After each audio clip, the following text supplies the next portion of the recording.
उत्तर प्रदेश के deputy CM Keshav Prasad Maurya एक बार फिर सीएम योगी की बैठक में नहीं पहुंचे, जबकि वो उसी शहर में थे। दरअसल सीएम योगी शनिवार को प्रयागराज में कुंभ की तैयारियों की समीक्षा करने के लिए गए थे। वहीं पर केशव प्रसाद मौर्य का भी एक कार्यक्रम था, लेकिन केशव मौर्य सीएम योगी की बैठक से पहले ही लखनऊ लौट आए।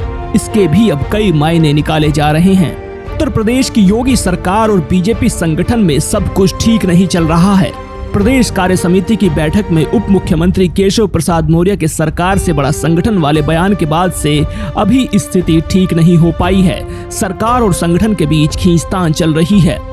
योगी सरकार, बीजेपी संगठन और नेताओं के बीच चल रही उठापटक को देखते हुए राष्ट्रीय स्वयंसेवक संघ की बीजेपी के साथ एक महत्वपूर्ण बैठक बुलाई गई, लेकिन फिर बैठक को टाल दिया गया। बैठक को टालने के पीछे किसी भी स्तर से कोई कारण तक नहीं बताया गया। आरएसएस के सह सरकार्यवाह अरुण कुमार के पास सरकार और संगठन के बीच समन्वय की जिम्मेदारी है। वर्तमान राजनीतिक परिस्थितियों और सरकार संगठन के कामकाज की समीक्षा, सभी वरिष्ठ नेताओं से फीडबैक लेने के लिए अरुण कुमार की इम्पोर्टेंट बैठक सरकार और संगठन के वरिष्ठ लोगों के साथ तय की गई थी। मुख्यमंत्री योगी आदित्यनाथ, डिप्टी सीएम केशव प्रसाद मौर्य, ब्रजेश पाठक, प्रदेश अध्यक्ष भूपेंद्र सिंह चौधरी, प्रदेश महामंत्री संगठन धर्मपाल सिंह को राजधानी लखनऊ में ही रहने के निर्देश दिए गए। मुख्यमंत्री योगी आदित्यनाथ का कल वाराणसी दौरा था। आरएसएस और बीजेपी समन्वय बैठक की वजह से उनका दौरा भी निरस्त कर दिया गया। वहीं केशव प्रसाद मौर्य की प्रयागराज में पार्टी की काशी क्षेत्र की बैठक में शामिल होना था, उनका भी कार्यक्रम निरस्त कर दिया गया। योगी और केशव प्रसाद मौर्य लखनऊ में ही रुक गए। इसके अलावा दूसरे नेता भी लखनऊ में ही रुक गए, लेकिन बाद में ऐन मौके पर कहा गया कि शनिवार और रविवार को होने वाली बैठक रद्द कर दी गई है। अब ये बैठक अगस्त के पहले या दूसरे हफ्ते में आयोजित की जाएगी, जिसमें सरकार संगठन के बीच चल रही खींचतान, सरकार के कामकाज की समीक्षा, आरएसएस के कार्यक्रमों और अभियानों को आगे बढ़ाने जैसे तमाम बिंदुओं पर सरकार और संगठन के स्तर पर बातचीत की जाएगी। साथ ही उत्तर प्रदेश की 10 सीटों पर होने वाले उपचुनाव और अन्य संगठनात्मक कामकाज पर भी चर्चा की जाएगी।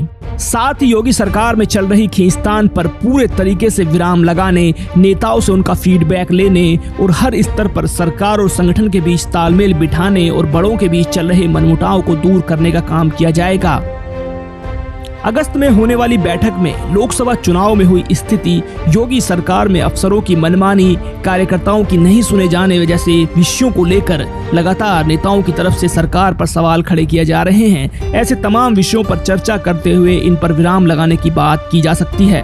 आरएसएस के सूत्रों के मुताबिक अचानक इस बैठक को बुलाए जाने के पीछे एक मंशा थी कि सब कुछ ठीक हो, जैसा कि चल रही खींचतान को लेकर पानी सर से ऊपर जा रहा था। योगी सरकार और संगठन के बीच सब कुछ ठीक नहीं होने की बात निचले स्तर तक जा चुकी है। मीडिया में लगातार सरकार और संगठन में खींचतान की खबरें आना, पार्टी के कई नेताओं, विधायकों, सांसदों की तरफ से सवाल खड़े करना, दिल्ली में केंद्रीय नेतृत्व के साथ यूपी के नेताओं की मुलाकात और मीडिया में तरह तरह की बातें करना, नेतृत्व परिवर्तन जैसी बातें होना, जिससे सरकार और संगठन का नुकसान हो रहा था।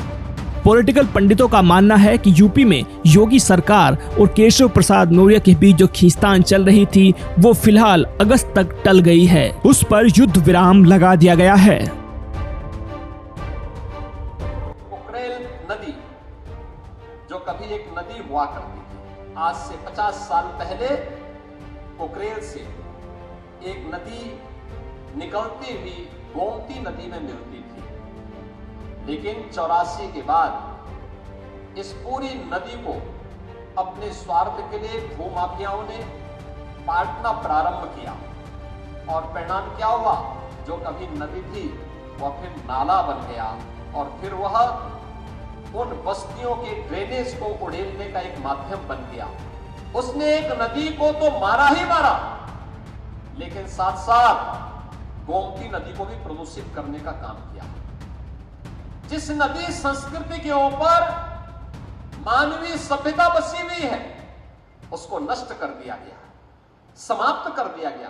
गोमती नदी लखनऊ में आकर के कितनी काली हो गई है, किस प्रकार की स्थिति को पहुंच चुकी है। क्या इस पाप से हम कभी वंचित रह पाएंगे जो यहां पर हुआ?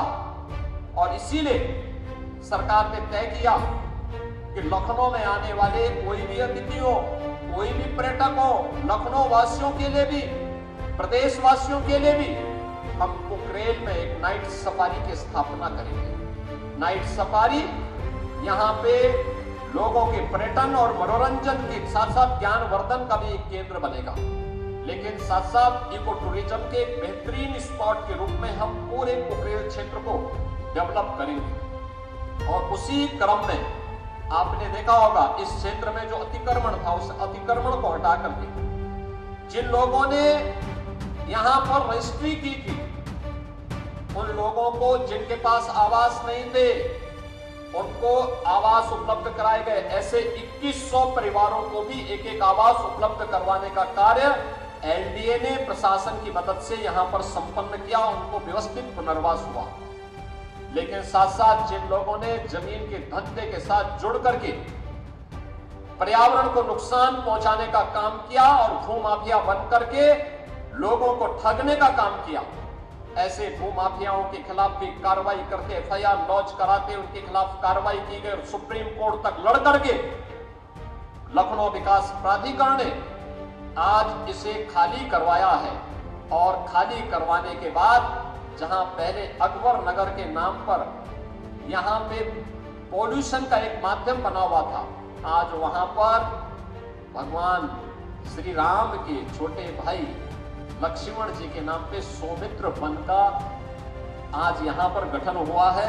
ये जो जितने भी पेड़ लगाए जा रहे हैं ये सौमित्र वन ही हैं, ये सौमित्र वन के ही हो रहे हैं। हरशंकरी के एक वाटिका मुझे भी यहाँ पे लगाने का अवसर प्राप्त हुआ है।